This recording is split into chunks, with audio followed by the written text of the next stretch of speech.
Young and Restless next week. Audra's steamy moment and Tessa Shunn's reunion.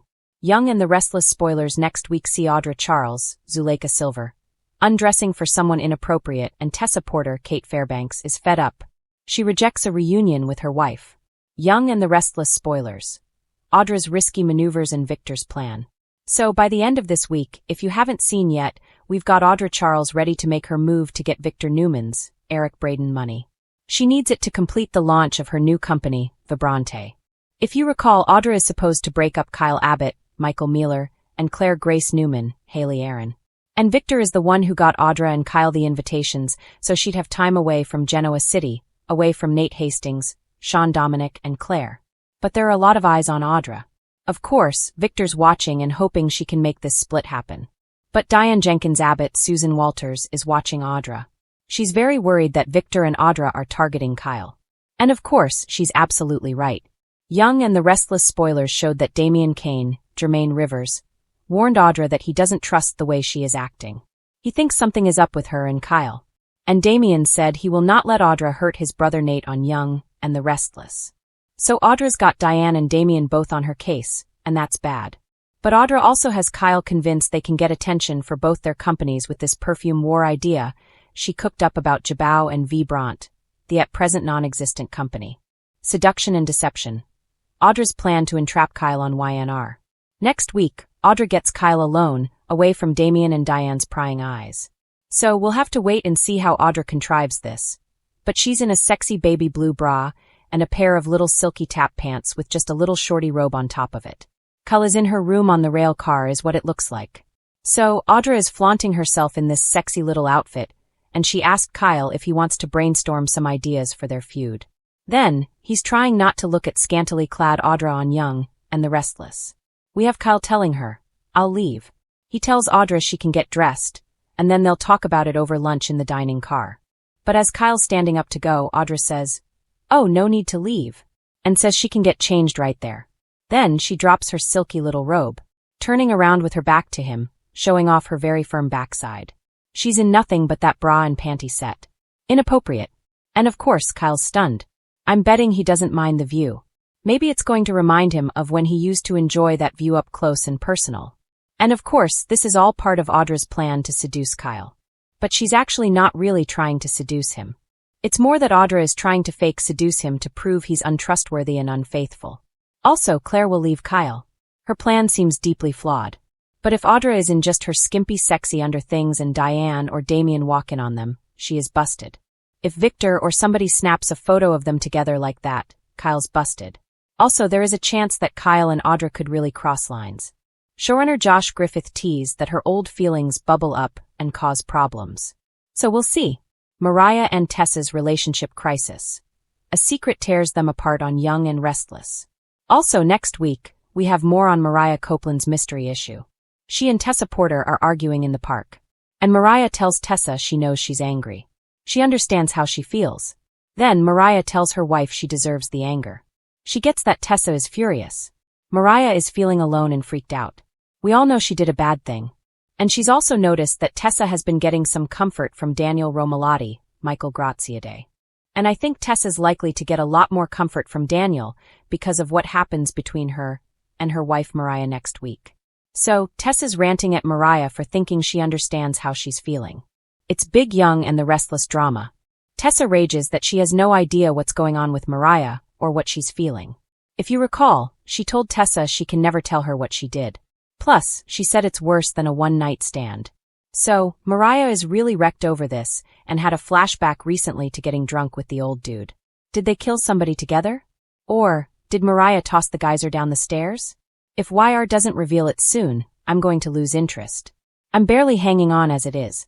So, Tessa's clearly had it, and tells Mariah maybe they should just make their separation permanent. Up to this point, Tessa's been extremely understanding and patient with Mariah. But since her wife won't spill, and she moved out of the house, it's just too much. And remember, Mariah's actually the one who asked Tessa for a separation and packed up and left. So, Tessa's just at her breaking point with Mariah. And this week, if you are current on Young and the Restless episodes, you saw Daniel even offered to talk to Mariah on her behalf. But Tessa said no. She's just over it. But maybe, She's trying to scare Mariah into coming clean if she threatens a breakup. Could be this is some kind of ultimatum. Clearly, Tessa deserves the truth no matter what. But this could be the end for Mariah and Tessa, at least for now. I think Mariah might actually agree to a divorce rather than tell the truth. And with Daniel getting closer to Tessa being her rock while she's struggling with Mariah's secret, things could get really messy. There might be something between Daniel and Tessa that's more than friends if she and Mariah do get a divorce. Danny and Christine's engagement and Lily's new romance with Damon. Also coming up next week on YandR, in news that most people are not going to care about, Daniel gets a big update from his father. Danny Romalotti, Michael Damian, tells his son he's ready to propose to Christine Williams, Laura Lee Bell. Honestly, I assumed Danny already did it off-screen after he told Daniel a few weeks ago. And I wasn't sad that they didn't show it on Young and the Restless. If it was off-screen, that would have been fine. I suppose there are some hardcore Cricket Danny shippers out there waiting on this big moment. Well, you're about to get it. So if that's you, yay. So, next week Danny and Christine toast to their connection to their past and their future. Of course, 100% that Danny's proposal is going to get a yes from Christine. Lucky for them, by the time Phyllis Summers, Michelle Stafford, gets back to town, she's going to be hyper-focused on Kane. Their new alliance and her promise to screw over Jack Abbott, Peter Bergman, Nick Newman, Joshua Morrow, and Billy Abbott, Jason Thompson, has her focus. So she may be a little bugged that Danny's engaged to the bug, but it's not going to be her primary focus. So, they're escaping her wrath, probably. Meanwhile, back in France, Damien Kane, Jermaine Rivers, tells Lily Winters, Crystal Khalil, he understands why Kane's doing all he can to win Lily back. I mean, Damien's been into her for a while. Next week, Lily tells Damien she needs something new and won't be held back in her life anymore. And then Lily and Damien are kissing as Kane walks up on them. If Damien wasn't already on Kane's list of targets, sparks fly in places no one expected, and emotional doors slam shut where fans were hoping for healing. While Audra Charles finds herself caught in a steamy, pulse-raising moment that could change her trajectory, Tessa Porter makes a painful but deliberate decision to keep her distance from a reunion that once felt inevitable. Desire and distance take center stage, and the fallout will ripple through multiple storylines. Audra Charles, playing with fire, or finally being honest. Audra has never been one to do anything halfway. She walks into a room with intention, strategy, and a carefully curated emotional armor. But next week, that armor slips, and what happens next is anything but subtle. A charged encounter catches Audra completely off guard. This isn't a calculated seduction or a power play she's planned 3 steps ahead. This moment is raw, electric, and very real. The chemistry is undeniable, the tension long simmering, and when it finally boils over, Audra finds herself giving in to something she's been fighting hard to control. What makes this moment especially dangerous is what it represents. Audra doesn't just risk her reputation. She risks exposing a vulnerability she's worked tirelessly to keep hidden. This isn't about conquest. It's about connection. And that's what scares her the most. The aftermath is where things get messy. Audra is forced to confront a question she hates answering. Was this just physical? Or did it mean something more? The look on her face afterward says it all. This wasn't supposed to happen, but now that it has, there's no undoing it. Complicating matters? Someone else may have noticed the shift. Audra's behavior changes subtly.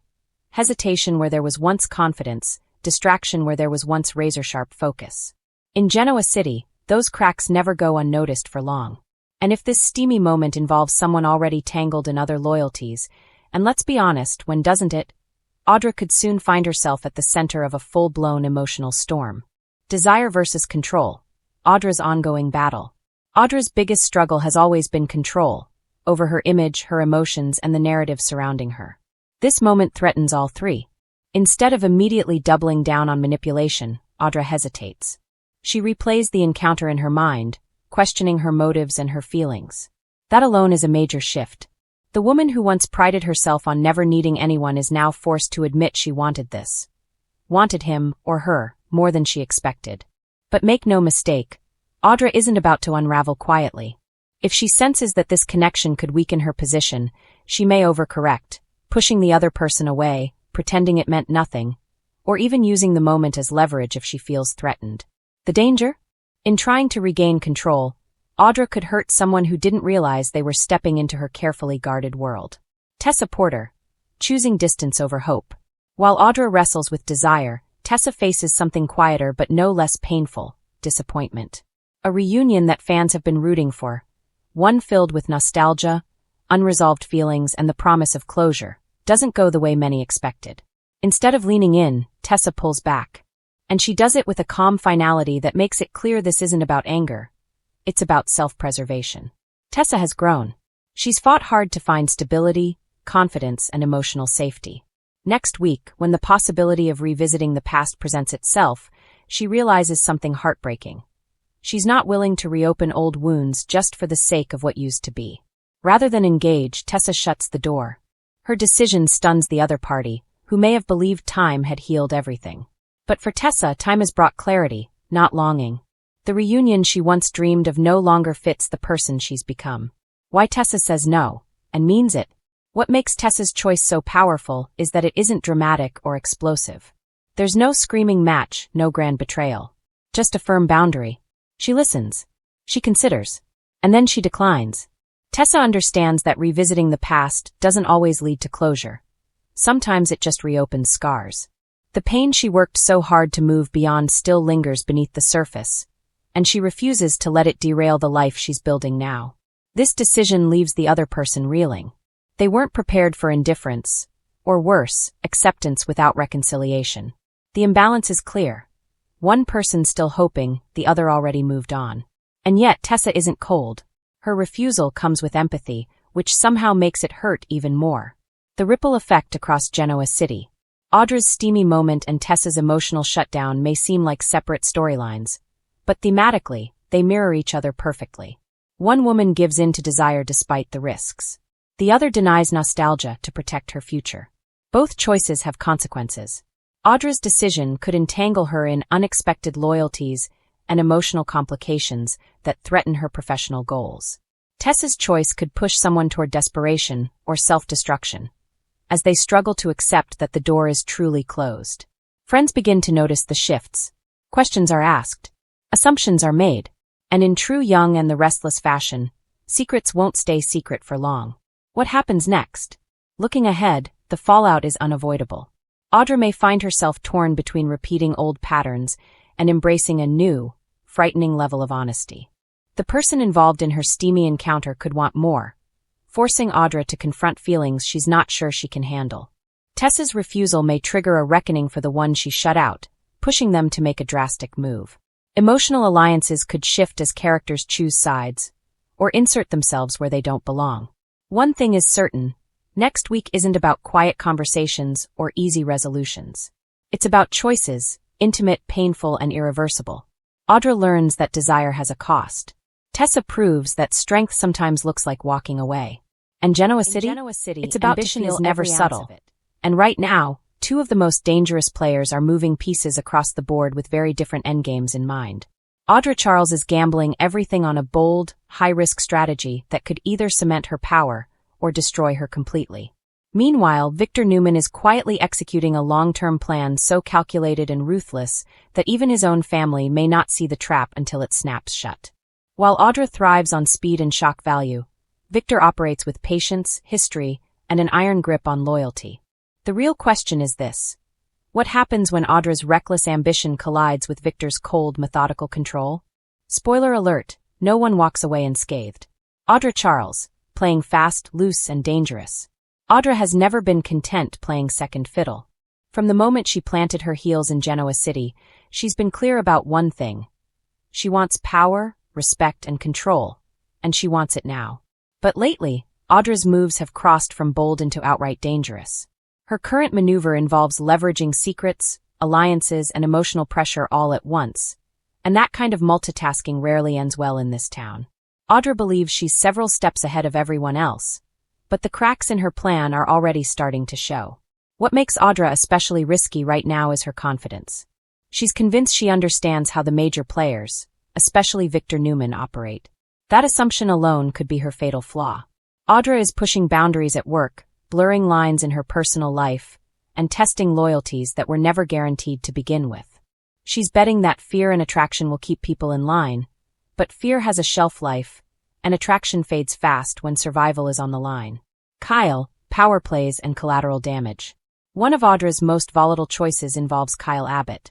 Whether it's manipulation, mutual ambition, or something darker, Audra sees Kyle as both a tool and a shield.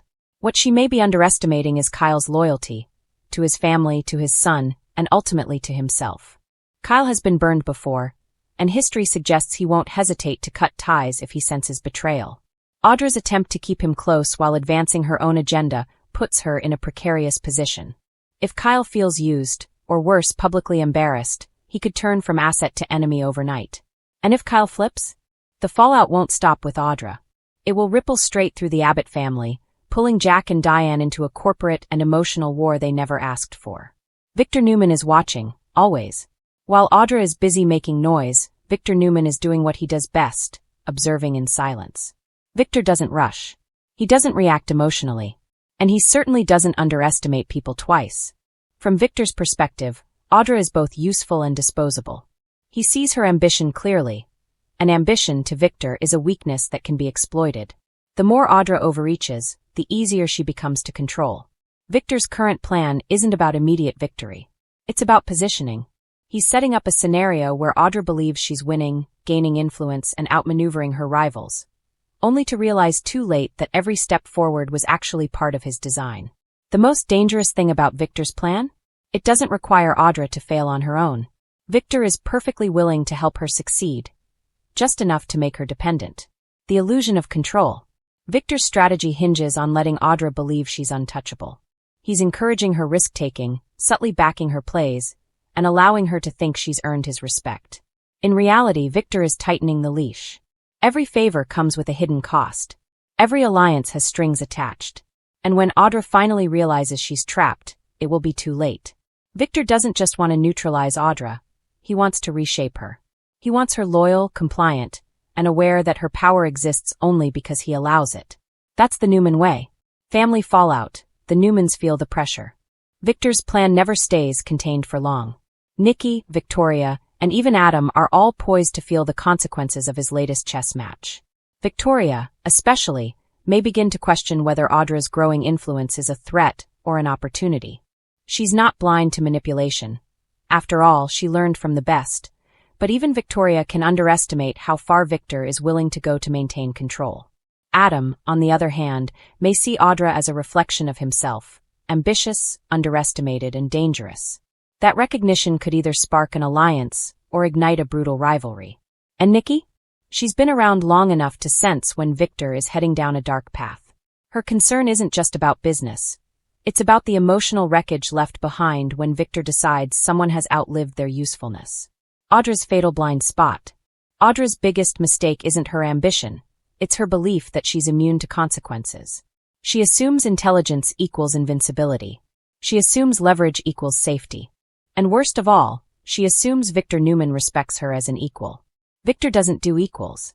Audra's refusal to slow down, reassess, or build genuine trust leaves her dangerously exposed. The more secrets she collects, the more enemies she makes. And in Genoa City, secrets don't stay buried forever.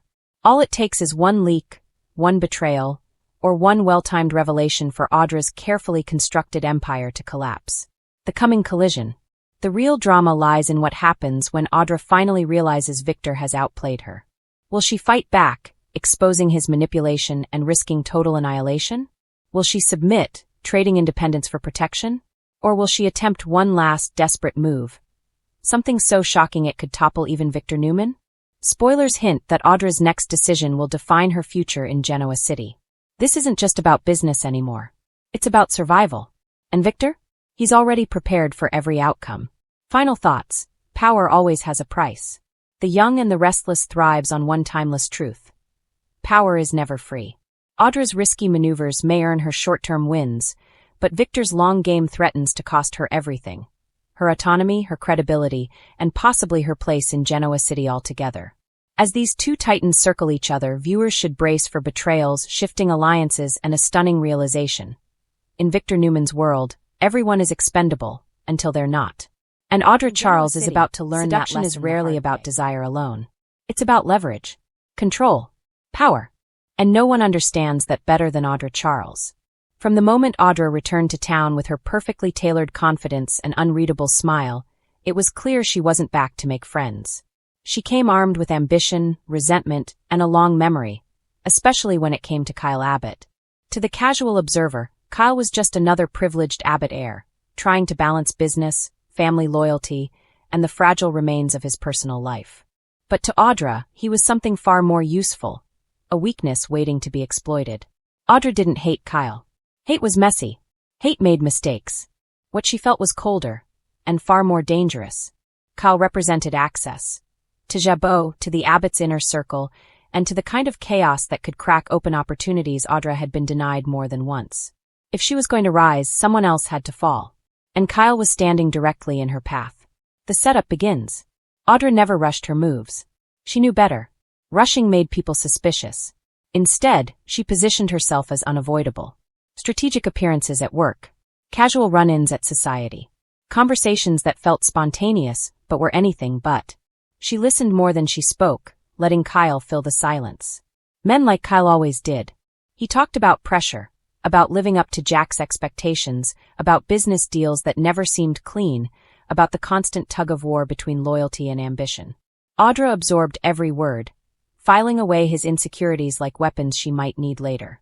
She didn't offer solutions. She offered understanding. And that was far more intoxicating. Kyle didn't notice when the tone shifted. He didn't see the moment friendly concern became something sharper. Audra made sure of that. The art of suggestion. Seduction for Audra wasn't about physical closeness. It was about proximity of thought. She planted ideas carefully. A casual remark about how underappreciated Kyle was. A subtle observation that he always seemed to be cleaning up other people's messes. A raised eyebrow when his marriage, or lack thereof, came up in conversation. She never criticized directly. That would have pushed him away. Instead, she framed her words as curiosity, as empathy. "Don't you ever wonder," she asked one evening, swirling her drink slowly, "what you could accomplish if you didn't have to answer to everyone else first?" Kyle laughed it off. But the question stuck. That was the point. Isolation as a weapon. Audra understood something Kyle hadn't yet figured out. Temptation works best when someone feels alone. She subtly widened the cracks between Kyle and the people who grounded him. She encouraged his frustrations with Summer without directly attacking her. She sympathized when he felt sidelined by Jack's decisions. She nodded thoughtfully when Kyle complained about always being the responsible one. Audra became the one person who didn't expect anything from him. At least, that's how it seemed. Behind the scenes, she was shaping a narrative where Kyle was misunderstood, constrained, and overdue for a moment of selfishness. And she made sure that when that moment came, she'd be standing right there. Crossing the line without touching it.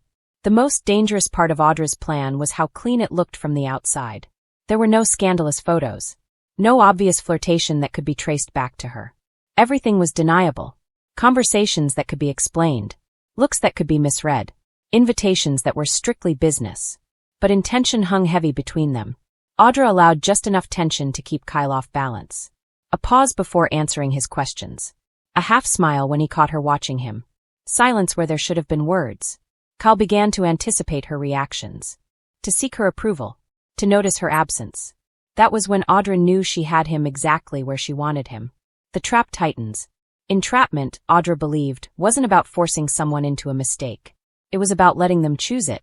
She engineered a situation where Kyle would feel compelled to confide in her. About a business move that skirted ethical lines, about doubts he couldn't share with his family.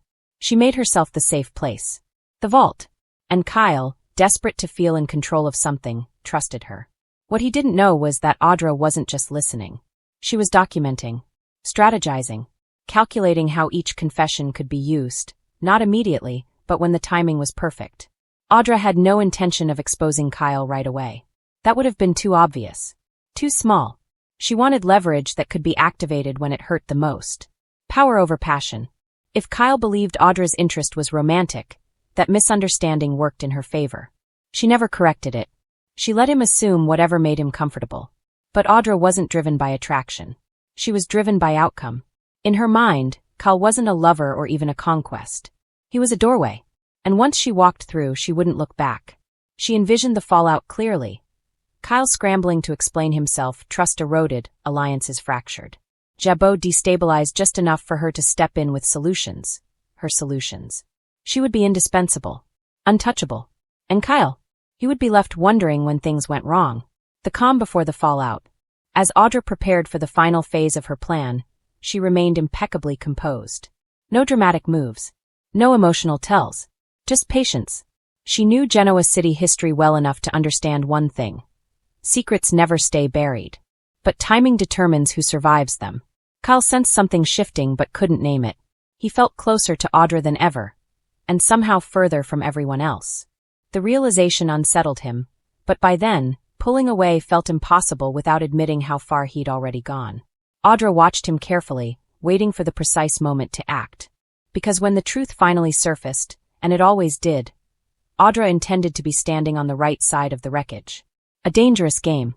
In Genoa City, seduction is rarely about romance. It's about manipulation dressed up as connection, desire disguised as trust. Audra understood that better than most. Kyle believed he was making his own choices. Audra knew better. And as her plan to entrap him moved toward its inevitable climax, one thing was certain. When the deception finally unraveled, it wouldn't just change Kyle's life. It would redefine Audra's place in Genoa City. No longer a player on the sidelines, but a force powerful enough to bring an abbot to his knees without ever laying a hand on him.